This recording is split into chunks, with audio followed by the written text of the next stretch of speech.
Hey, what's going on, guys? It's Tobey'S Talkshow. I believe this is the 15th episode, and today we'll be talking about NFL free agency day one. Obviously, with all these sports canceled, postponed, suspended, um, I thought we should talk about the NFL free agency since it's in full swing right now. Right now, for me, it is day two. A lot of things are going on, but today I thought we should just talk about day one. What's happening, what big moves are there, what franchise tags, trades, signings. So let's get right into it with probably the first big news of free agency, which was that Calais Campbell was traded to the Ravens. Um, for a fifth round pick. So this makes sense. Some people were like, "Oh, what are the Jaguars doing? Um, why would they trade Calais Campbell?" Well, he's already 30, going to be 31 next year when the season starts. Um, and they're rebuilding. They're officially rebuilding. It's time to start over. They made it to the AFC Championship when they had Jalen Ramsey and Bortles, but right now with this team, they're not going to be able to do much. They already traded away AJ Boye. Um, so I think it is time for them to start rebuilding. I think they know that. So they're just trying to get as many draft picks as they can. And for the Ravens, they're all in for the Super Bowl, so it makes sense that they got a very good um, D lineman. He's still, only 31, quote unquote. So from the Jaguar side, it's like, oh, he's too old now. We can't really start a rebuild with him. And from the Ravens side, he's not that old, so he could be very productive for these next 2 years, which he got signed to. Um, and so, it makes sense for both teams. I thought the Jaguars could get a little bit more for him, but I guess not. Obviously, there are a few franchise tags. I don't really want to talk about franchise tags because there's nothing really to talk about. They just get signed for a year.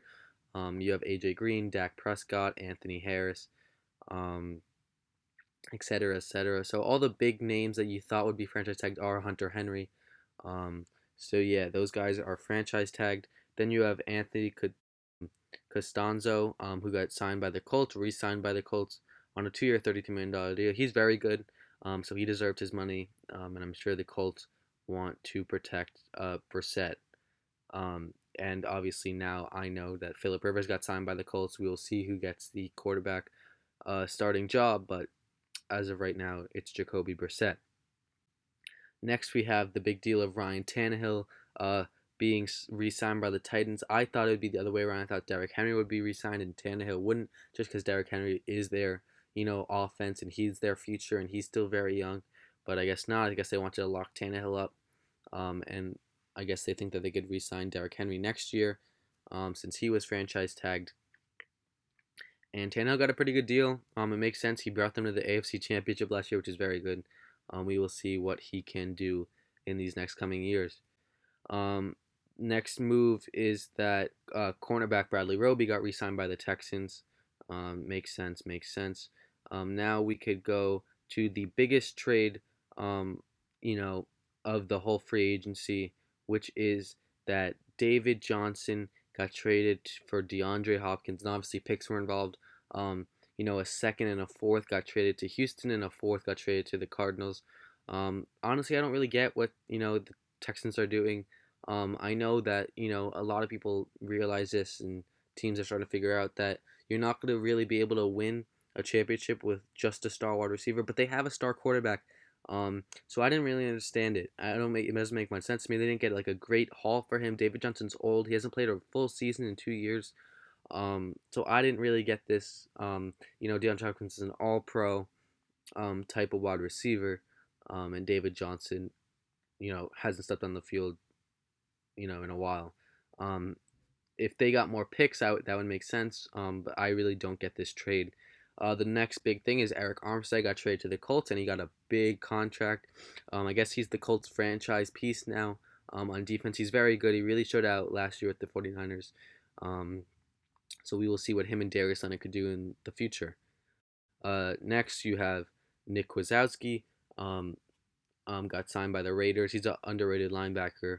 Hopefully, he gets the chance to break out. And then you have Blake Jarwin, who didn't get the chance to play um, with Jason Witten there. Now he gets the chances. He got re-signed by the Cowboys, and Jason Witten will most likely be gone. The next we have is Hayden Hurst. Well, I did forget something. Obviously, Austin Hooper got signed by the Browns on a 4-year, $44 million deal. This is big, another piece for Baker Mayfield, but it's all going to depend on if Baker Mayfield is progressing and he could find his targets because they have a very, very, very good offense. Nick Chubb, Hooper, Odell, Jarvis. It's a very good offense. It's all going to depend on Baker.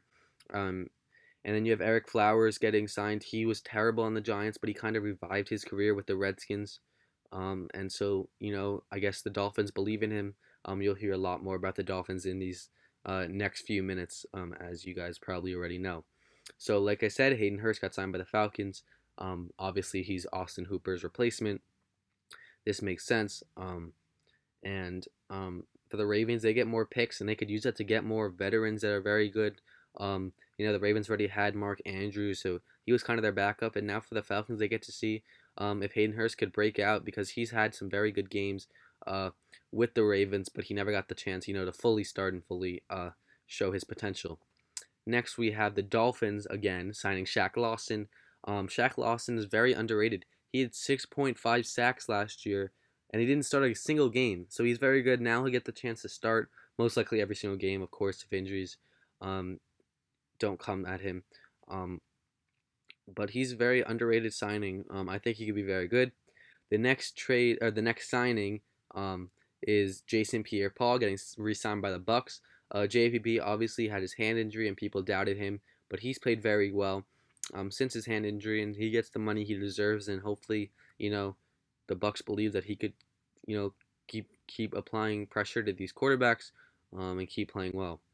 The next move we have is another pretty good offensive piece coming to the Browns, and that is Jack Conklin coming to the Browns. So obviously Jack Conklin has had, a few controversial things in his career, mostly because of just him, him speaking too much or him fighting. But he gets a chance to kind of revive his reputation, I guess, and also, show that he's a very good lineman with the Browns. He's very good, don't get me wrong.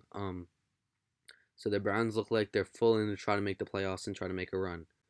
The next move we have is David Onyemata, who's very underrated, got re-signed by the Saints. Not much to talk about, but he's very underrated, and hopefully he gets a chance to play more this year. Next we have the offensive tackle from the Eagles, Vitae, getting signed to the Lions. 5-year deal, so he's there for a while. The Lions needed some offensive lineman help, and they got it. Next we have Case Keenum being signed by the Browns on a 3-year deal. I like this for one reason. Not because I think Case Keenum will play at all, but because it will apply pressure to Baker Mayfield. Baker Mayfield really last year, it was all him. There's nothing to worry about. He was going to start no matter what. But this year, they're like, look, Baker, you didn't have a great year last year. We're going to apply some pressure. If you don't play well, Case Keenum is a good enough quarterback to throw to these guys and win some games. So I like it because I think Baker Mayfield needs a wake-up call. So it makes sense to me. Next, we have offensive line from the Lions, Glasgow being signed by the Broncos. The Broncos did need some offensive line help, and the Lions did sign an offensive lineman, Vitae. So I guess they were willing to let him go, and I guess they didn't want to give him that much money. But the Broncos needed lineman help, so it made sense. The next big deal we have is James Bradbury going to the Giants. I guess you could call the Giants the New York Panthers. But he was a very good corner. He was very talked about this free agency. A lot of people thought he has the potential to be a very good cornerback in the league. And the Giants are taking that chance on a 3-year deal. So we will see. The Giants obviously needed cornerback help, with Jenkins gone. And they have a few young cornerbacks, but no one at the level of James Bradbury. So hopefully he could help the defense out. The next big move is, of course, the Dolphins signing Byron Jones. As I am a Cowboys fan, and I have a lot to say about this.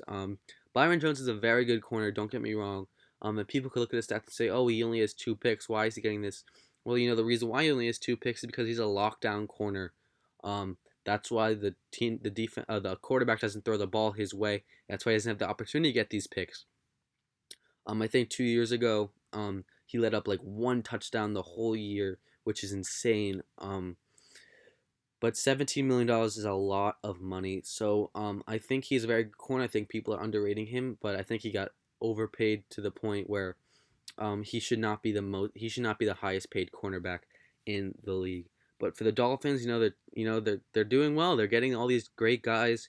The Dolphins kind of need some star power on their team. Hopefully they get 2 on the draft, and they could be a pretty good team next year. Don't doubt on the Dolphins. The next deal we have is Michael Brockers signing with the Ravens. Michael Brockers is a very good defensive lineman. He was on the Rams last year and he had his ups and downs, but I think he could be a very good piece to the Ravens, and the Ravens are going all in. The next thing we have is Jimmy Graham going to the Bears. Um, Jimmy Graham, I mean, it's hard because he was so dominant in his prime, and he's obviously slowed down a lot. So we will kind of see. But I guess Trey Burton is out of the picture. I'm not really sure on that. But maybe he could revive his career with the Bears, or at least show that he still has the talent to stay in the league. Next, we have, of course, the Dolphins. They signed Kyle Van Noy. Kyle Van Noy has been with the Patriots for a while, and he's a solid linebacker. So the Dolphins needed a lot of help. They traded away a lot of players last year because they were going full tank mode. And so this free agency, they're pretty much killing it. They're getting all these solid linebackers, or solid players, I should say, that could really show out for them. The next big deal we have is Marcus Mariota signing with the Raiders. Again, this is putting pressure on Derek Carr, because Marcus Mariota could step in at any time if they believe that they have a chance to do something, but Derek Carr is holding them back. Marcus Mariota will be right there behind Derek Carr, trying to get that spot. The next big move is Jamie Collins signing with the Lions. But Jamie Collins is another Patriot that's been with the Patriots, or was a former Patriot that was with the Patriots for a while. And now he gets his money's worth. He's been having a few down years, but this year he kind of stepped it back up, and now he gets a chance. Now he gets his money, and now he's on the Lions, and hopefully he could play well for them because they need some linebacker help. The next big move is linebacker AJ Klein signs with the Bills. I like this move. I think AJ Klein's a very underrated linebacker, and the Bills get another defensive piece that could be very good for them. The next big move is Stefon Diggs getting traded to the Bills. Ready for this? I think, in my opinion, at least draft pick wise, the the Vikings got more for Stefon Diggs than the Texans got for DeAndre Hopkins, which is absolutely insane because Stefon Diggs and DeAndre Hopkins are worlds apart, wide receiver wise. The Bills get their number one receiver. They kind of had, like, last year they had obviously Cole Beasley, and John Brown, but they didn't have that number one guy, and they finally got it with Stefon Diggs. And we haven't really seen for the past few years Stefon Diggs be like the number one guy in the team. You've had Thielen that's shown up and been playing very well. So we will see, but this does hurt the Vikings because he was a very good receiver for them. Obviously in the playoffs he was angry, and I think we kind of all had a feeling he was gone, especially after he said that he's ready to move on Twitter.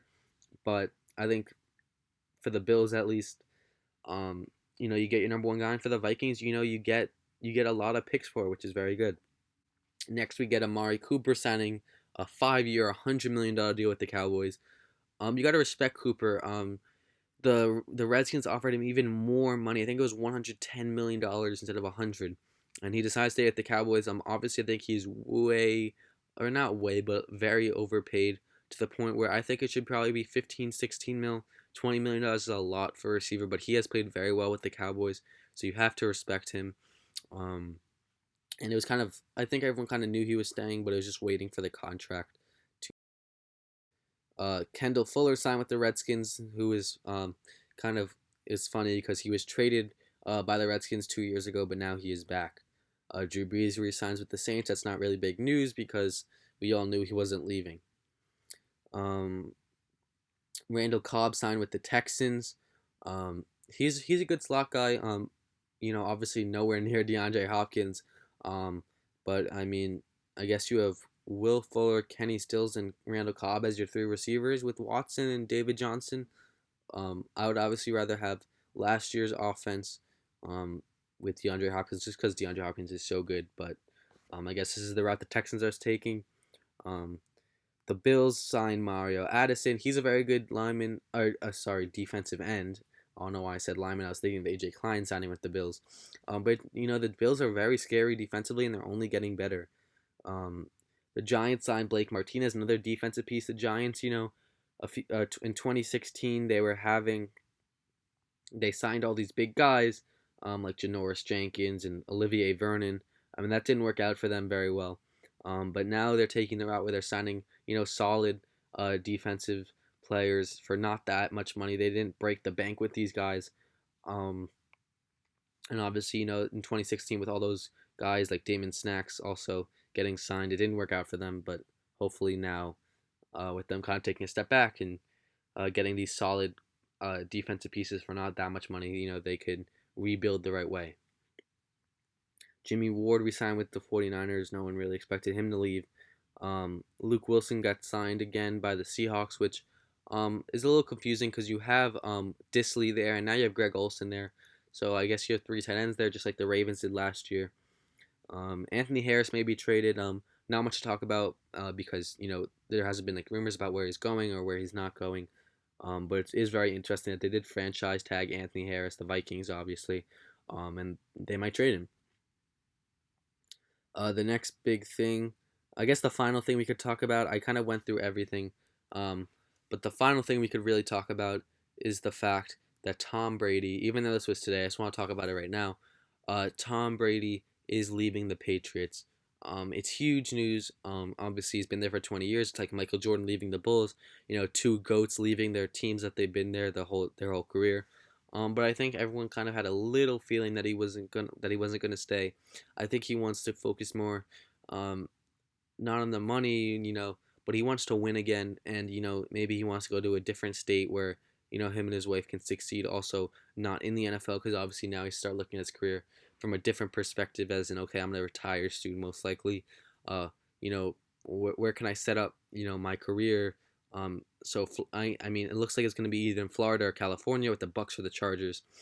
But it's sad to see someone like Tom Brady leave a team he's been there for 20 years. But it's going to be very weird to see him in a New Jersey, probably light blue or red.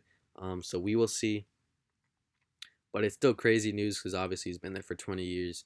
And even though you thought he was going to leave, you never like really expected him to leave just because he's been there forever, and you can't really imagine him somewhere else. But he wants to win, so we will see where he thinks the best place for him to win a championship will be. I hope you guys enjoyed. This was a jam-packed episode. Obviously, it looks like it's only going to be 18 minutes long, but a lot to talk about there. A lot of franchise tags, trades, signings. So it was a lot of fun. We'll see, even more more chaos coming soon. Obviously, free agency just started, so there's a lot more players to be signed, traded. So we will see. Obviously, I'll talk about Cam Newton in the next episode. Teddy Bridgewater, Phillip Rivers. We'll talk about all that. I'll see you guys next time. Please like, subscribe, comment, turn post notifications on, and I'll see you guys next time. Bye, guys.